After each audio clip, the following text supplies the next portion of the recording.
Welcome back, everybody, to another edition of Irish Illustrated Insider.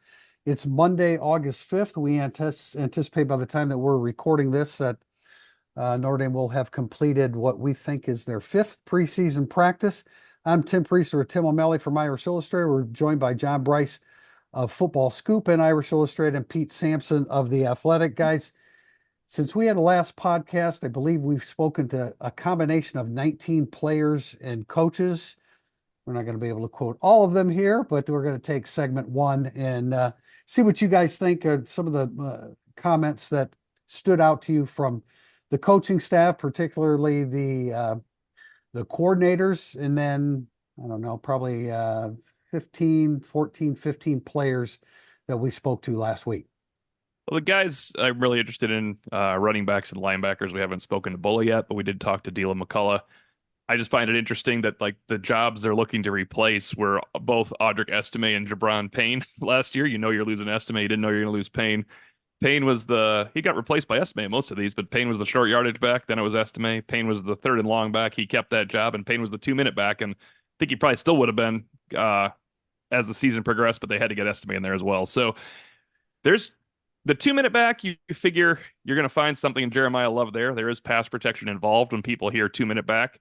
Not as much pass protection as there is in 3rd and 10. And I thought JB's conversation with Love was really interesting that not only is he physically stronger, and of course, experience is very important in pass pickup, but he has long arms. He actually used the technicality of long arms and showed us that he can get into a defender. So it's highly undervalued skill. And as Deland McCullough said, I don't care if they embrace it or not. There's no such thing. You don't pass protect, you don't play. JB? Yeah, sorry, I wasn't quite sure the order we were going to go there, but I thought Love was really interesting. He had a good technical breakdown, and I thought, aside from him really educating us on specifically how he believes he's a better pass protector and some of the things that he's done to be prepared to be a better pass protector was he made it very clear he wants to be the every down back, not just a guy that can do third down or open a drive. He made it clear that he expects to be an every down back. He expects to earn the role of the third and short back. He expects to earn the role of the trusted back in those 2-minute or 4-minute offensive situations. He expects to still be able to line up out wide and do some things at the wide receiver position. And he said, I still got to master all of this, but when I feel like I'm good at running back, then I'm going to try to get them to let me return kicks and return punts. So I appreciated his approach. I really appreciated the candor of Devin Ford and him telling me that he had talked to his mom the night before, and she asked him when he was ever going to start being selfish. And he just said, Mom, I'm never going to be selfish. And we've got a story up, a feature about that on Irish Illustrated now. Deland McCullough called him one of the most unselfish players he'd ever been around. And Deland McCullough said also that Thursday night of this past week, he had given his players the ball presentation drill, the ball security drill, saying lock it home. And Pete may have some more insight on the inability to lock it home over the weekend. So I think that's very much a work in progress. Al Golden's standing out to me when I asked him about them sort of opening camp at what Marcus Freeman had called a 500 level or an advanced, almost graduate level course from a defensive implementation standpoint. Al Golden said, well, that's because we've put in a lot of work, and we put in a lot of work in April and May and all summer long to be able to open camp at an advanced level. Yeah, they had a scrimmage on Saturday, and it sounded like the defense jarred about a half dozen fumbles loose. So and look, when we watch practice, they're not just trying to rip it; they're like physically punching the football. Yeah, they hold the arm and punch the ball. It's a violent drill. It's pretty aggressive. So that they've had some success with that, and it's a very stout physical linebacker group. I think we talked to Deland McCullough about blitzing linebackers, and I asked, could you give me a scouting report on each guys because you block them differently? He talked about how Kaiser sort of has all the tricks, knows how to speed it up, slow it down, spin, set you up. Kingston Billy Amasa, very powerful, and I think he even referenced one blitz where he got double teamed and Love was maybe the running back and he spun out of it and got pressure home and he's like, wait a minute, how's that? They're like, that's not supposed to happen. So I think the defense, we knew it was going to be way ahead. Continues to be way ahead. I had an opportunity to talk to Jack Kaiser about a week ago, and I asked him, like, can you give me an example of like what way ahead means? And he's like, in our player-led practices in the summer, we installed 2 minute. We usually don't get that to the second week of training camp, but we put it in on our own, just players. And he's like, you can't do that if you have a young defense. You can't do that if you don't have guys who just know how to be professionals out there. And I think, the starting 11, particularly on defense, they've got a lot of guys who know how to go about their business in a professional way. We actually saw a drill on Friday in which the defensive players were like, say they wrapped up a guy and the ball carrier remained on his feet. The idea was keep him upright, keep him in a place where he is, and then the defenders come in and try to strip the football. So, yeah, I think that generally happens. You never want to hear that there's ball security issues with the offense, but so be it. And that's where they were apparently on Saturday. I thought some of the more interesting comments that we heard from the coaches, Deala McCullough talking about, Pete, you asking about linebackers. I mean, he talked about, and we've seen this, the footwork of Kingston Viliamu-Asa and his foot speed.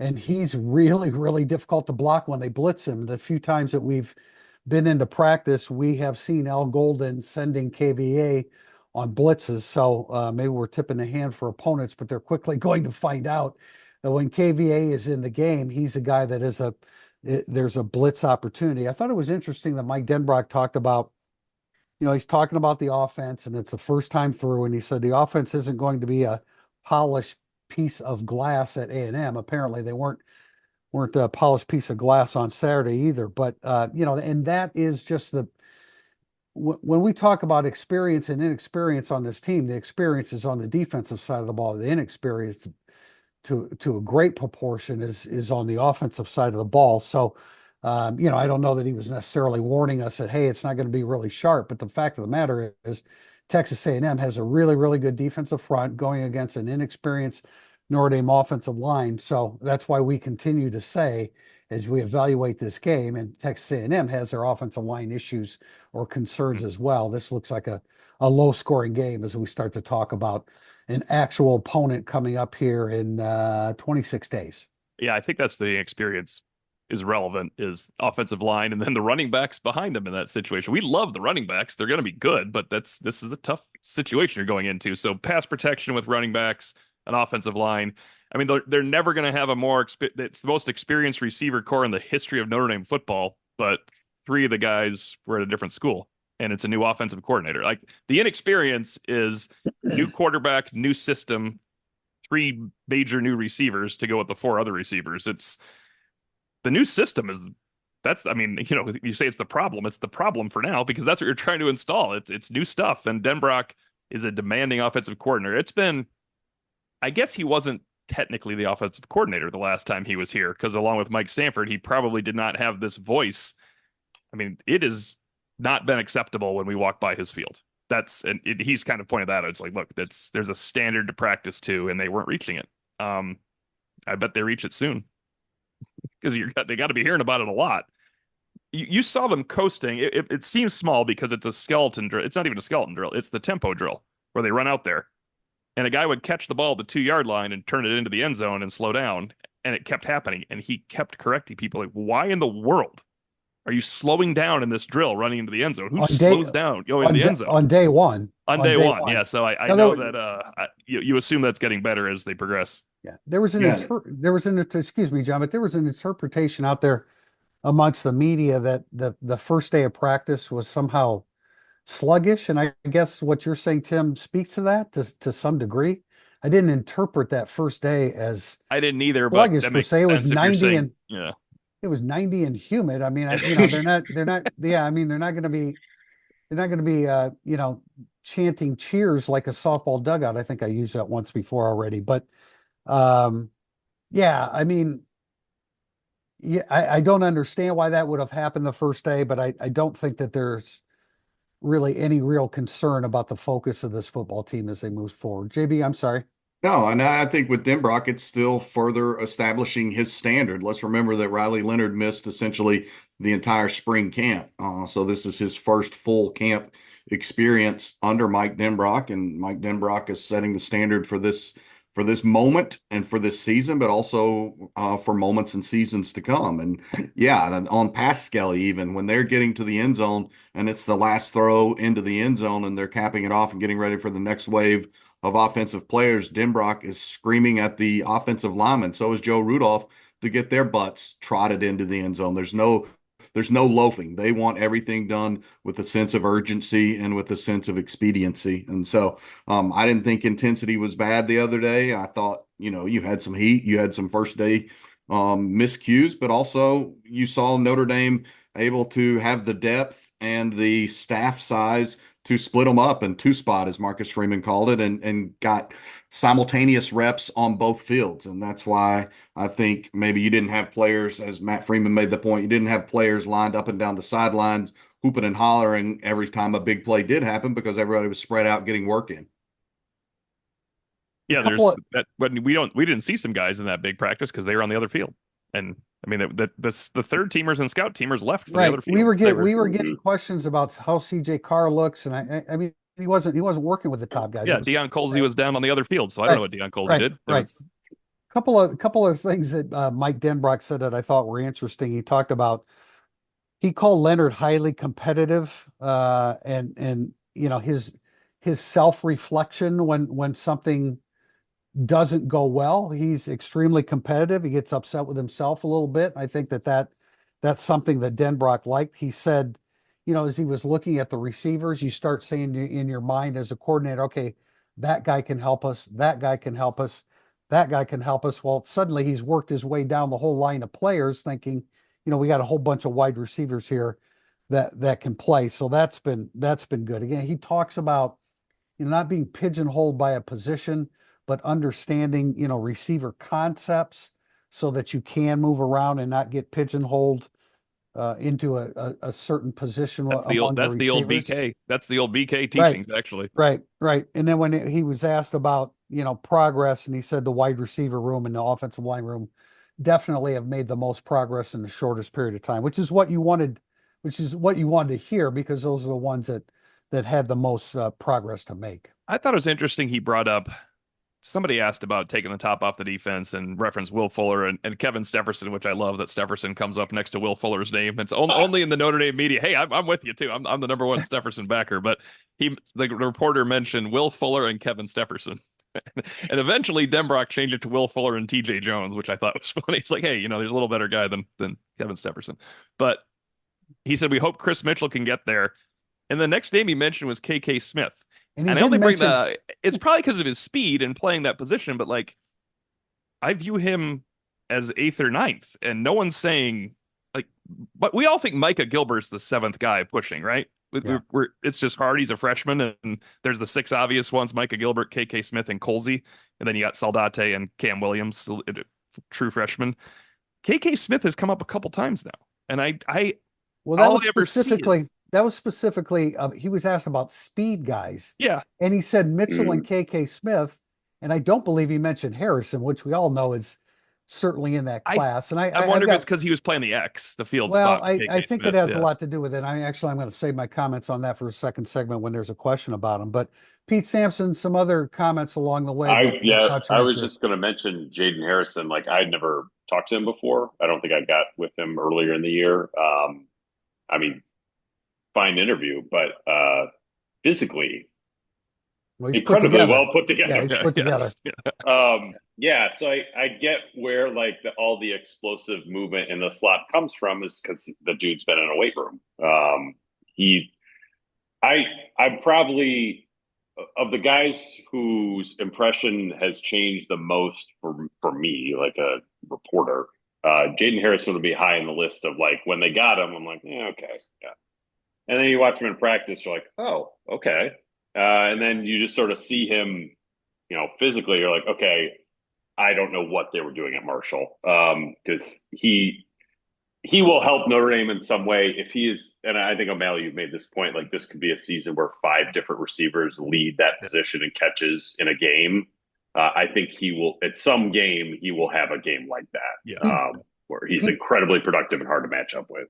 he did catch 71 passes there, and I know over the course of that time that's not that many. But again, I want to talk about that in the second segment because I think there is somewhat of an explainable reason as to why he didn't get more touches. But wrapping up this segment, we also talked to Marty Biaggi, and of course we had a lot to ask him about James Rendell. And he talked about I thought this was interesting. He talked about the players on the field like you can hear there are audible oohs and ahs from the players when Rendell punts. He's just got such a big natural, it doesn't look like he's trying to really bang it. I mean, it's just a natural move for him, but he's 6'6", 220, and he's a big, powerful guy. And the other thing was that, they're trying to teach him all the nuances of the game. And at a certain point, Rendell said, I'm not from another planet. I do know American football. But you can understand why can understand why Biaggi and the coaching staff, because look, there are things that come up in games that guys have been playing football their whole lives. It's just a slip of the mind, and they're like not onside prepared kicks for that people just watch, like Jalen Yeah. Elliott. Jalen Yeah. Elliott, like one of the smarter guys you'll ever meet for football. His freshman year, just watched the onside kick, hanging out in front of him like it was a punt. You don't have to wait for it to go 10 yards. Yes. The coverage Yeah. team does.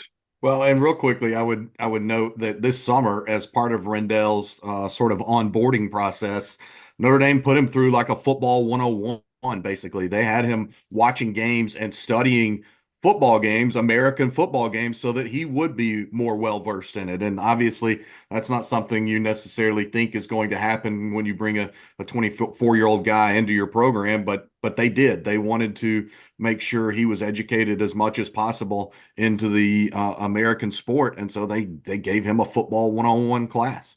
This is for our Michigan State fans and Ohio State fans listening. One of the films they showed him was the Michigan punt debacle, where if they just fell on the ball, they wouldn't have lost. So Yeah. thought that Which would bring a again- smile. I thought if there's which- any Buckeyes, Spartans, or Irish out there, they'd enjoy that one. Which again, another example of guys been playing football their whole lives, but they're not Yeah. prepared for the moment, and that just happens. Last thing I would have mentioned from L. Golden, he talked about prepping for Texas A&M, and he mentioned last year when they played Navy, the first 15 plays were nothing like they were expecting, and so as they look at Texas A&M with a new head coach and a new defensive coordinator who worked at Florida and North Carolina, Jay Bateman, who I think is an advantage for Notre Dame, but you have coaches from a variety of different places. And so Golden's talking about, the various schools that he's been watching on film, because it's a pretty eclectic group that came from a variety of different places.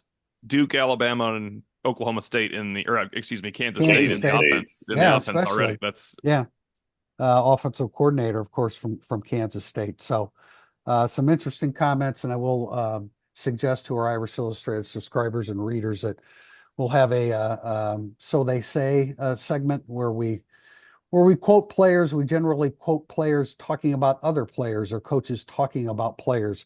So look for the So They Say, because there's a lot of comments from the Notre Dame players and coaches about one another, which is always kind of interesting. If you're coming to a game this season, you have to check out Game Day Your Way, Notre Dame's tailgate service provider. Game Day offers everything you need, including tailgate gear, catering, and even beverage delivery right to your spot. And their Irish Express transportation from Chicago allows you to tailgate while you travel to their all-inclusive party zone in South Bend. Let Game Day deal with all the hassle so you can focus on the fun. For tailgates, tickets, transportation, and more, visit gameday.com, yourway.com. Coming up, segment 2, burning up the boards. Welcome back to segment 2, burning up the boards. Our first question is from Go Irish 31.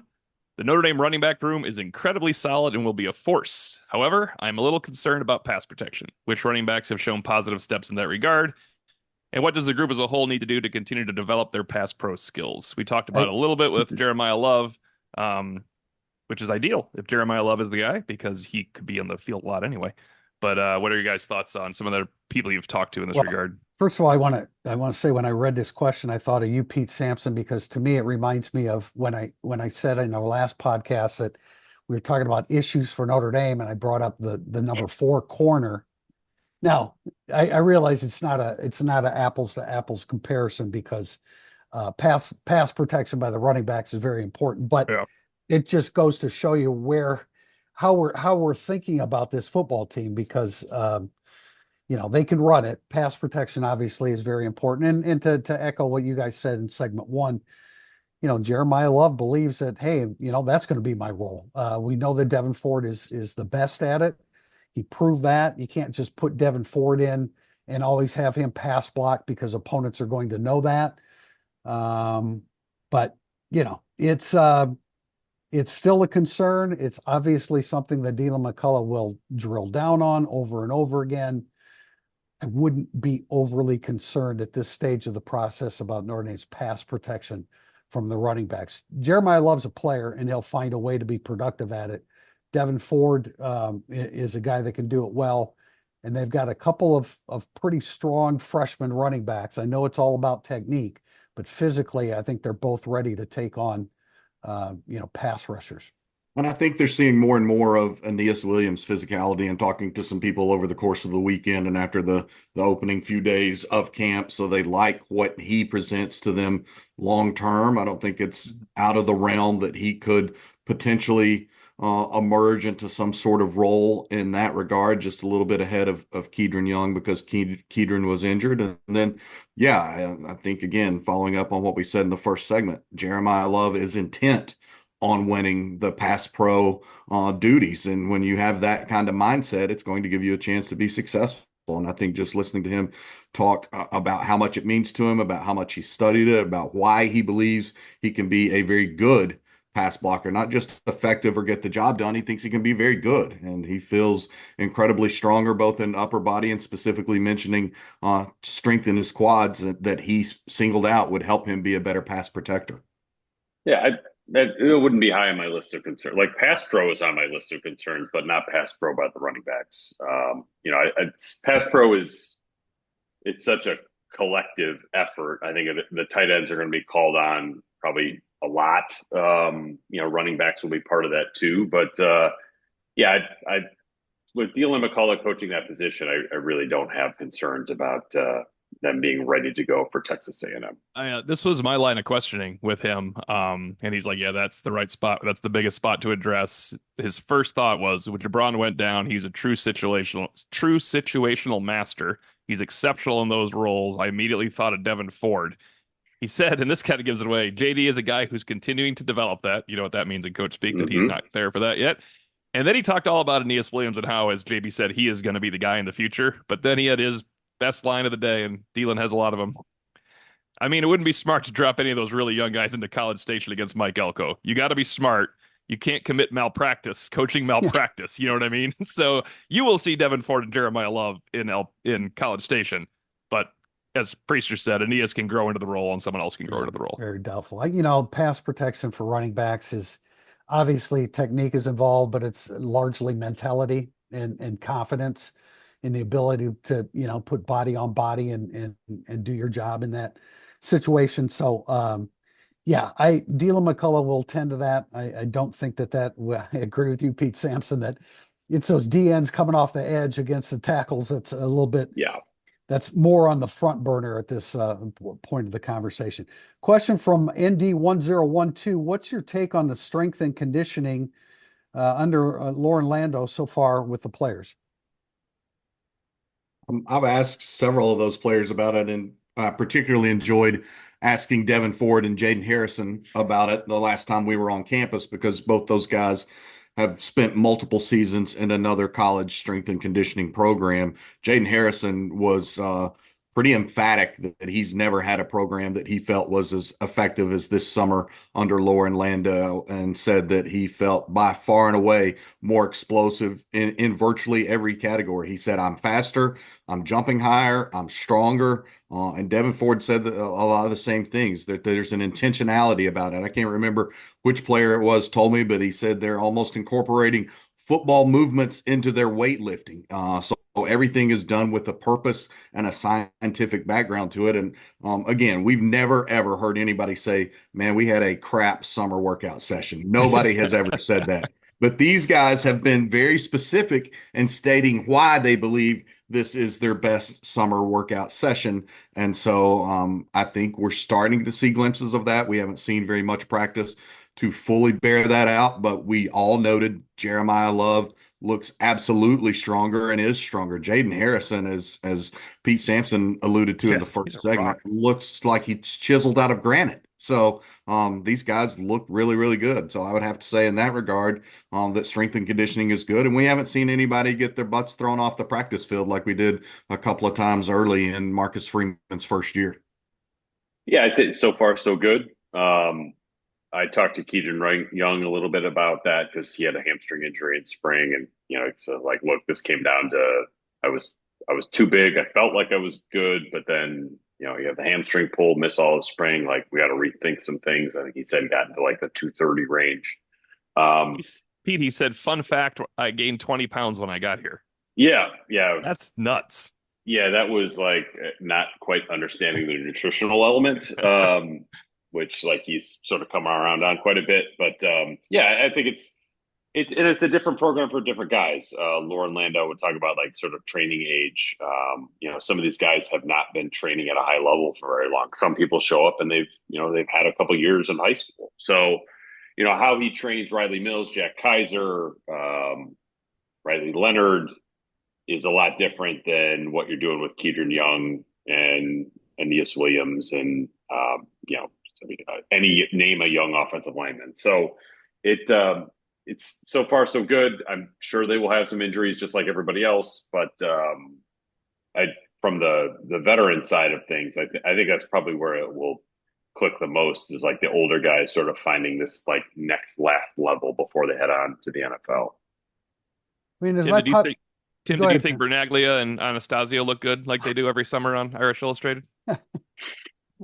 I'm having a hard time picturing those players right now. Those are the guys I always see. I thought Bernaglia looked great. He looked like he really gained a lot of weight. All right, great. You can go up and down the roster. For example, okay, Logan Thomas was a $199 in the spring. He's 224. Obviously, Emil Wagner he's never going to carry a lot of weight, but he's certainly strong enough to play that position. Cole Mullins, I mean, the progress we've seen that kid make physically since the spring. Brendan Vernon, we see how much larger he is now. Aeneas Williams, Charles Jagasa looks to be in excellent shape. He's lost a lot of the body fat that he had. Sean Sevillano, his quickness getting up and down, from the ground, getting back to the huddle or getting back to the defensive side of the football. Jaden Greathouse is faster than we saw him, although I think we saw evidence of that in the spring. Bryce Young gets a little bit bigger every time we see him. I mean, I think we could go. I think we could, doesn't he? I mean, he does. We literally can go up and down the roster, but you also, I mean, I can just say words about, oh, they all look better and they're better conditioned and he's doing a great job. But those are just some examples of actual guys who you looked at and say, okay, there's a difference there. And let me add one quick. Oh, sorry, Pete. I was just going to say, like, having talking to Lauren about this, like, I asked him, like, do we put too much into like weights? And he's like, yes. Like, if you don't have the vertical jump to go with it, he does not care how big you get, how good you look. He is a movement coach as much as a strength coach. So I think that's much harder for us to just sort of eyeball because it's not on a roster. But I just think that would be something to keep in mind as you're like, oh, somebody gained 10, somebody gained 5, somebody lost 7. He is much more concerned about, like, do you have the power to go with the size than just putting on the size. And that's particularly true for like these power positions where weights are coming up. And that's, just sort of the natural order of things on the lines. JB? Yeah, I was just going to add one more thing specific to Jeremiah Love and Eli Raritan. Jeremiah Love acknowledged to us that, in the Sun Bowl, he was right around 187 pounds. He's at 210 now and said he feels absolutely great. Emphasized that he has not lost any of his speed, that quite to the contrary, he feels faster, even being at 210. He really likes that weight. Obviously, we've outlined how much stronger he feels. Eli Raridan telling me that he gained 7 pounds. He's right at 252. He feels really good there. And Raridan looks great. emphasize, yeah, he does. He Raridan looks looks a great. lot like Jaden Harrison and Jeremiah Love, just really, really well put together. And I just thought Eli made the point. He said it's hard to gain 7 pounds and feel like you gained 7 good pounds. He said I gained 7 good pounds and I'm still more explosive. I'm healthy. I feel great. The concept of football movement within the weight room makes so much damn sense. Yeah. I'm not saying that his predecessor didn't do it, and I'm not saying other guys don't do that, but you don't hear that said very often, and it makes complete sense. And I just, again, I don't want to read too much into it because we can go across the board and say, oh, he looks good, he was quick, blah blah blah. It doesn't really mean anything. But when you start taking note of it, and guys start jumping out at you in that regard, looks like things are going pretty well. Double question here about the backers. Maltese Irish asks, the linebacker core appears to have tremendous upside. Outside of Kaiser, how big of a liability is their lack of game experience against savvy, creative, and/or dynamic offensive coordinators that will look to exploit their youth and lack of seasoning? We'll take that part one, but part two is how likely from pin and pull that KVA takes the second most linebacker snaps at A&M? Well, that's why, I mean, as to the first question about the inexperience of the young guys, you're going to have that. And that's why it's so important that Jack Kaiser came back. I know that there are Notre Dame fans that think that Jack Kaiser is going to get replaced by these young, great athletes, but that's very unlikely. Number one, because Jack Kaiser is an older, great athlete that he doesn't get credit for. And secondly, he's the brains of the operation back there. So you are going to see mistakes made by these young guys. As much as we liked the development of J.D. Bertrand as a college linebacker, he made some of those mistakes his first year, especially when he wasn't playing at a more ideal position for him. As far as KVA, I don't think there's any doubt you're going to see him more in blitz situations.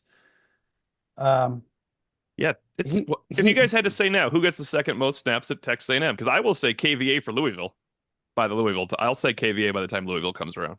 Yeah, I don't think it's A&M. Is it Drake Bowen? Is it Jalen Sneed? I'm not sure. I don't think it's KVA that soon. He plays early at A&M. And I think he probably starts on a couple of special teams units as well, but I don't think he's your number 2 snap count linebacker season opener. I agree, especially from the standpoint of, you don't want to overload him with information or responsibilities in the first game in that atmosphere.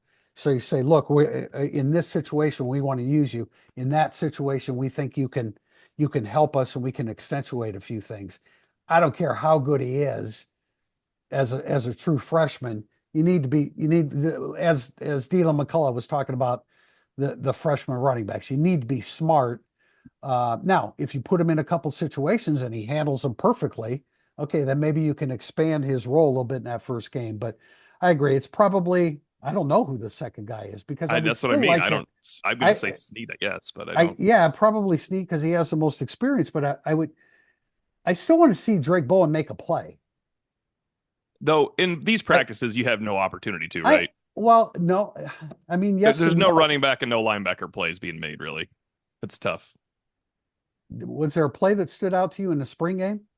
No, I'm saying like since then, since we're so into August camp, like the first practice we saw, linebacker and running back was really hard because they're not allowed to hit each. They're not even thudding. I understand, but that was the case for Viliamu-Asa, and yeah, he made a play. He caught he caught our attention. I'm just saying, look, I'm not putting Drake Bowen down, but I want to see plays being made before I say no. Before I'm willing to say no, Bowen is going to hold off KVA.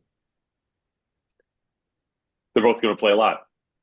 That's kind of the end. I don't know who will play more by the end of the year. My hunch would be Bowen would play more by the end of week 1, but by the end of October, that's tough. I think KV has got some Ben Morrison type of career arc to his game.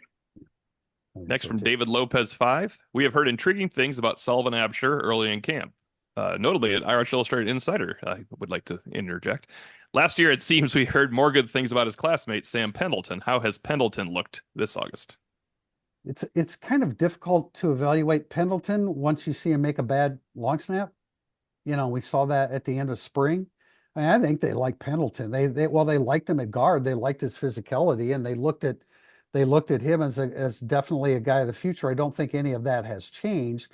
What has changed is his position, and he struggled with that. But at the end of the day, over Yeah. the course of a year and a long career, the snapping part's going to come together. That's just muscle memory. And once that does, his physicality will come out more. And so we haven't heard anything specifically about Pendleton.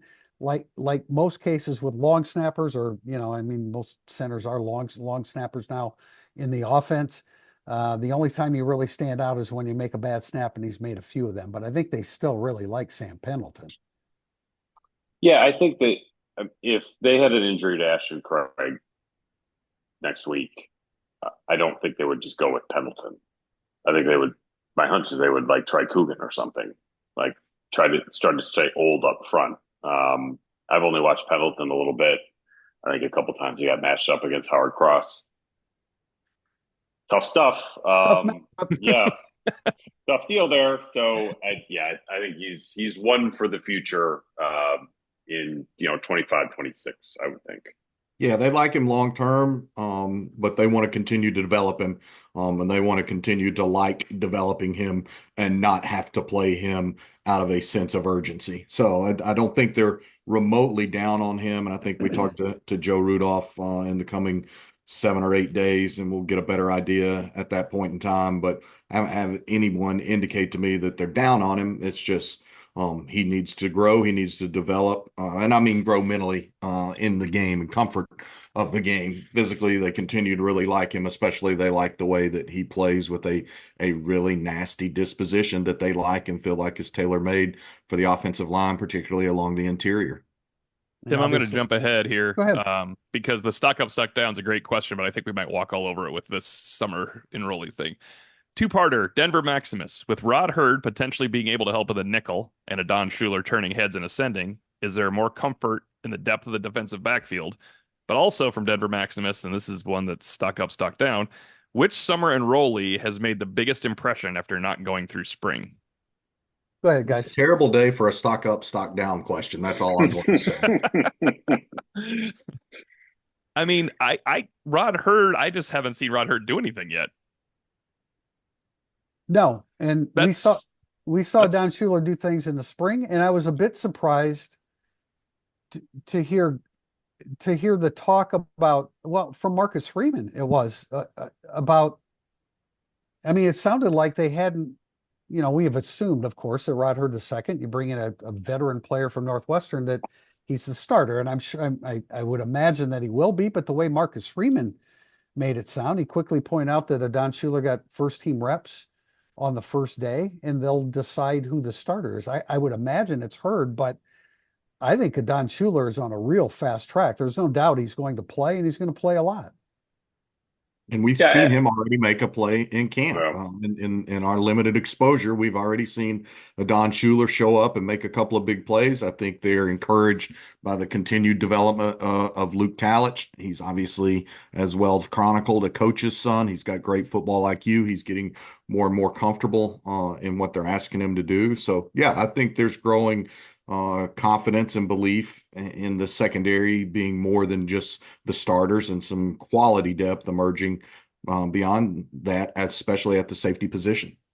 Yeah, I mean, it goes back where they like another versatile DB like Clarence Lewis for sure. But you can't have everything. There's not a perfect secondary. Don Schuler's move is a real positive one. But just having three safeties who can play, ideally you'd have four. Maybe Talich is the fourth one by midseason. I don't know, but I think the secondary they're probably one short of like where they would ideally like to be, but overall these are very first world problems for Al Golden. Okay, we ready for a stock up, stock down? Yeah, but Tim, I wanted to ask you this one. Summer enrollee that made the biggest impression after not going through spring for you. Isn't your answer the tall guy from Clemson? Yeah, Collins is the first guy I write down there. I thought again, like I know that we report on this, we talk a lot about it, but at the end of the day, after that first day, we don't get a chance to see a whole lot. So I thought Logan Saldate, I mean, I liked what he saw, his quickness, his short space Mhm. quickness. He impressed me. And then Rendell, of course, because he's 24 years old and can kick the crap out of the football. But no, I like Bo Collins.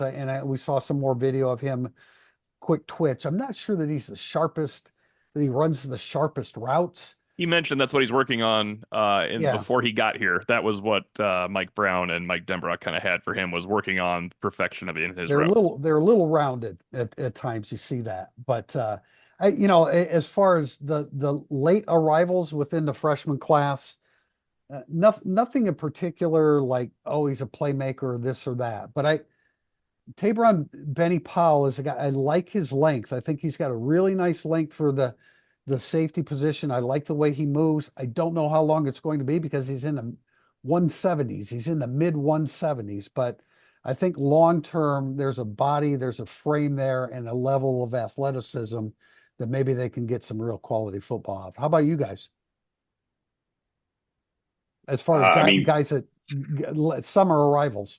I mean, Gerby Lambert's pretty impressive walking onto the field. He's got, ways to go, which is fine. But in terms of somebody that you would want to work with, from the height and weight point of view, like he's got everything that you would want an offensive tackle to have. I think not seeing it, but hearing about it from others that are at practices and seeing the videos Notre Dame puts out, you saw Leonard Moore get a pick on one he should have. It was an underthrown ball. Yep. But we heard Carson Hobbs has had good practices as well, and that's important because Marcus Freeman flat out answered your question truthfully, Tim, when you said by the fourth corner. Normally you just like, oh, we'll be fine. This Right. is we trust you. He literally said we're going to need a freshman. Yeah. Those are one of the guys that they need this year.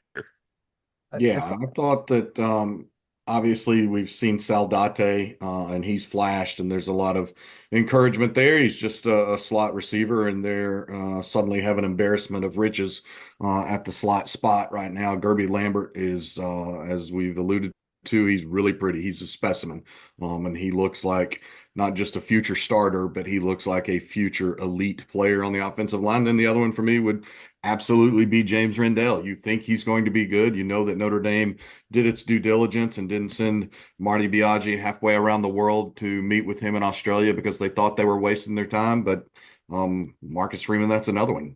Very truthfully said he will be a weapon for us now that we've seen him punt the ball. And I've tried to make it a point to watch Rendell punt each of the days we've had access. He's got to get consistent, but he looks so effortless and he just absolutely kills the ball. And the distance is incredible, but the hang time is a whole other level. I did want to mention this because I mentioned it I spent a few days observing the newcomers before I wrote about them. And, Leonard Moore and Carson Hobbs are both listed at 6'1", but Leonard Moore plays longer. And so his arms are probably longer. And I guess that makes sense why you would have him more out into the open field. And then Carson Hobbs is more of a short space guy at the nickel. Overall team now, stock up, stock down from Irish A2. One offensive and one defensive player. Stock down is tough when you see one thing because people are going to go running away with it. But Chance Tucker had a rough practice. Yeah, let's talk stock up here for a bit. KK Smith, I think, is a guy whose name keeps coming up. And for me, defensively, and again, I don't know when he's going to be ready to play, but I think Cole Mullins is a player. I don't even know if that's defensive end or defensive tackle. He doesn't really fit at either one. He's not. You don't think he's long enough for end. You don't think he's big enough for tackle. But I think there's a football player there. And then the other Golden one is offered his name, right? Al Golden offered his name, not me and you.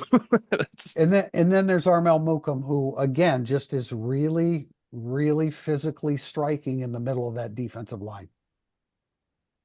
Yeah, stock up for me on the defensive side of the ball would be Armel Mukam and even Donovan Heinisch. And I know that he's played a bit and he's now being forced into a greater role with the Rubio injury. But as Pete and I noted, he had a deflection maybe on day one that turned into sort of a head turning play that just made you take notice. He just gets so much out of his physical capabilities. And then I don't know how you continue to see a Don Schuler and not label him stock up. So, yeah. no doubt. Yeah, I go Don Schuler and Bo Collins are my guys on Yeah. both sides of the Yeah, ball. I would be a Don Schuler and Jaden Harrison, although that started in this first spring practice for me with Jaden Harrison. So Yeah. Bo Collins is a good one because I mean, if we're going to go out here and pick starters, you're going to go Greathouse and Bo Collins, and then we're going to argue over the rest of the way, I think. If you have a technical starter, I don't think it's going to matter because I think 6 guys are going to share the snaps at A&M. But if you're doing technical starters in a 3 receiver set, we can all probably say Greathouse and Bo Collins, and then you're going to figure out the other one, right? Or we're going to argue over the other one. Yeah. Here's another question along the lines of the newcomers from Huge ND MD17 regarding the players that transferred in. You watched film, evaluated them before they arrived. Now that you've watched them at Notre Dame, who has impressed you the most so far, and who do you think will exceed your initial impression the most? That's an easy answer for me. Go ahead, guys. Bo Collins and Jaden Harrison for Yeah, me. I was going to say no matter how much we saw them, and Jaden Harrison was a Walter Camp All-American, but as a returner. Now you just see how explosive he is. And I can't remember which player it was the other day. I think it was the defensive player who just it said was. Jaden Harrison is like the fastest man I've ever seen. And we laughed because we have gushed about Jaden Harrison. I feel rightfully so. He is so sudden and explosive in small spaces, which is a really, really good attribute. For me, it was Jordan Clark because I saw his film and he was hurt, and I thought, who Oh, in the yeah, I hell forgot is about playing? that. Yeah. He played hurt, to his credit. But so then you just keep digging and digging and digging, and I still can't find him making a play last year. I'm sure he did. His numbers indicate that he did, but I never seemed to find one on film. Jordan Clark's a player. He was just banged up last year. I'm not sure I could separate Clark, Collins, Harrison in terms of answering this question because I think all 3 have hit higher marks than maybe I would have thought when they committed. Tim, I want to go to the JJ Post question because it relates to Harrison. It seems every time practice is open to the media, people walk away impressed with Jaden Harrison. Is there an active theory as to how he made a comparatively average impact from a production standpoint at Marshall, as opposed to what he seems to have shown in Notre Dame practices? You have a theory on this, Tim, so you can. Well, okay. Setting myself up. Yes, Yes. thank you. Don't mind if I do. I don't think and this may explain why, okay, we didn't think that he was a big downfield threat.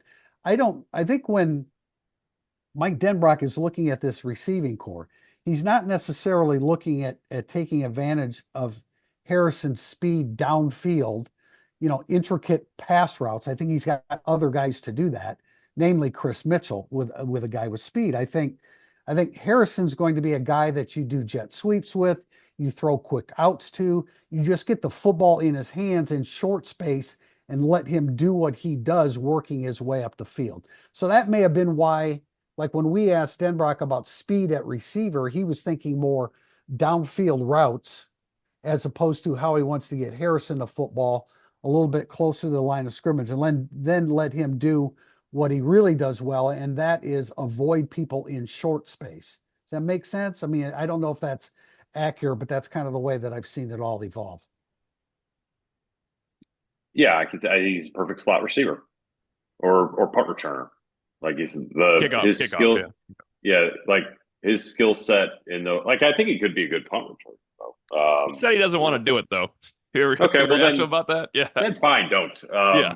I just think his short space quickness is very high end. Like I think he's sort of like a more muscular Jordan Faison in some ways. That's a great comparison. Somebody asked Harrison in the spring about punt return, and he just kind of like laughed it off, and we're like, no, really? You've never? He's like, nah, man, that's we're just like, I wonder why. He said he has fielded a punt before, but he's never returned one. Well, we're like, wow, this ball spins funny compared to a kickoff. I guess it does. And But imagine him. I'd like to see him trying to catch Rendell punts. He'd really, because every one of those, at least from what we saw, every one of those punts arrives wobbling a little bit differently than the last one. Question from NJ Irish 22. What is the floor and ceiling for the offensive line this season? And then we'll have a follow-up from Kay Beasley. So I thought about Okay. this quickly. Okay. The floor is that 2021 issue that was going on. And I don't mean when they had fourth string Tosh Baker as a redshirt freshman thrown in there, but like when you were down just game two, when you were down one starter and Blake Fisher, who was a freshman anyway, that offensive line was surprisingly poor. And it got worse because Carmody got hurt, and then everybody kept getting hurt all the way through. So that would be the floor. I think the ceiling could be the 18 line after Alex Bars got hurt. So they had one veteran in Mustafer. They had Hainsey returning as a starter. They had Eichenberg's first year as a starter, Aaron Banks' first year as a starter, and Kramer was a returning half-year starter. That is kind of what you have here with the line out that Notre Dame has out there. Now, when Alex Bars was there, that's why they were nominated for the Joe Moore, is because they were against Michigan and those other teams, they were great. So if you were to like have one starter, which was Mustafer, I think that's a pretty good ceiling, maybe the 18 line. John, what do you think? Yeah, that 21 line was dreadful, particularly in short yardage situations. So I would hope that the floor for this line is a little above that, because of how much confidence they have over there in the center and in the right guard. And they feel good about whoever wins left guard. They feel like they're going to be good there, and they like Jagasaw and feel like he's improving every single day. And then, it looks like Wagner is going to nail down that right tackle spot. So I would like to think the floor is above that 21 line. Maybe it's where they started out in 22, where they started out, not where they ended. Right. And then for the ceiling, I'm not sure I'm prepared to answer that question yet, just because we don't know how they're going to react to live bullets at the right tackle position specifically. And while we have not seen a lot of practice so far, we have seen Al Golden absolutely showing no mercy. And this group is getting a hell of a lot thrown at it right now. And understandably, it's not always dealing with that very well. And when you see that on day one, the pocket completely collapsed around Riley Leonard very early in a drill, and when you see or hear that there was a lot of ball security issues over the weekend, or some pressure on the quarterbacks, on the various quarterbacks, I don't know where the ceiling is yet for this group. I agree with you on that, John. I don't know where the ceiling is right now, and it doesn't. I mean, that'll evolve. It doesn't really matter. I do think the floor is higher than the 21 group that How about the end of 21 where they they had alt and maybe, that got a little they got a little better. Maybe that's not better, but maybe that's a ceiling. Yeah. I don't know. I'm just not prepared to say that. As far as the right tackle opinion, JB and I have been strong on Wagner winning that job. I don't know if I fully believe that, or if I was hoping that Wagner would jump to the forefront, because we know that he's a little bit quicker. What did you guys both said? I said Baker because I thought they right? would default to Baker for A&M, but I'm glad it's not going to be. And by the way, have you guys changed your starting right tackle opinion? I've changed my opinion because Marcus Freeman told me to change my opinion when he said Emil Wagner is probably the starting right tackle. He's going to win the job unless something goes wrong in camp. One thing I want to note about this offensive line, and again, talking with people around the program all the way through to this morning, is they're facing such a really good defense that they're going to be better off for it as soon as they get to College Station. This is, I've had some people asking me, I had somebody in the program asking me last night how I would gauge this defensive line. I think this is a really good elite college defense. I think the defensive line compares very favorably, especially in the starting four up there, to a really high quality SEC defensive line. This defensive line reminds me of a Georgia, an Alabama, a Texas right now going into this season. Maybe Notre Dame doesn't have somebody quite as explosive as those programs do off the edge, especially the young kid for Texas who's maybe just going to be a sophomore. I think number 0, his name escapes me. He is fun to watch. But this defensive unit, and especially this defensive line, is so good, so powerful, so strong, that it is making this Notre Dame offensive line better every day. And it's also making it tougher for us to judge where this Notre Dame offensive line is, because frankly, outside of Texas A&M, it's not going to see too many defensive lines the ilk of the one it's facing every day in practice. See, this is where you would hope that your schedule reads Northern Illinois week 1, Purdue week 2, Texas A&M, week 3. Yeah. It gives you a much better chance to begin the process of evolution with your offensive line. But you don't have that. You don't have that luxury. And trust me when I tell you, the people in College Station are saying, how the hell is this offensive line going to hold up against Notre Dame's defensive front? Yes. They're facing a very similar situation. We have to point that out once in a while because I remember this is a long-standing joke, but I really believe this. People talked about when Notre Dame got upset by South Florida. That's a tough way to start, man. You're bringing a team, an up-and-coming program like that. You know who had a tougher start in 2011 than Notre Dame? South Florida. Should have. They came to Notre Dame and they just came and beat Notre Dame. So A&M has to deal with Notre Dame coming there too. It's just the atmosphere and the heat. There's a lot of variables and they're not in Notre Dame's favor. The better football team is in Notre Dame's favor. That South Florida team finished under 500 that year too. They look good that day. Yeah. All 178 yards of them look good.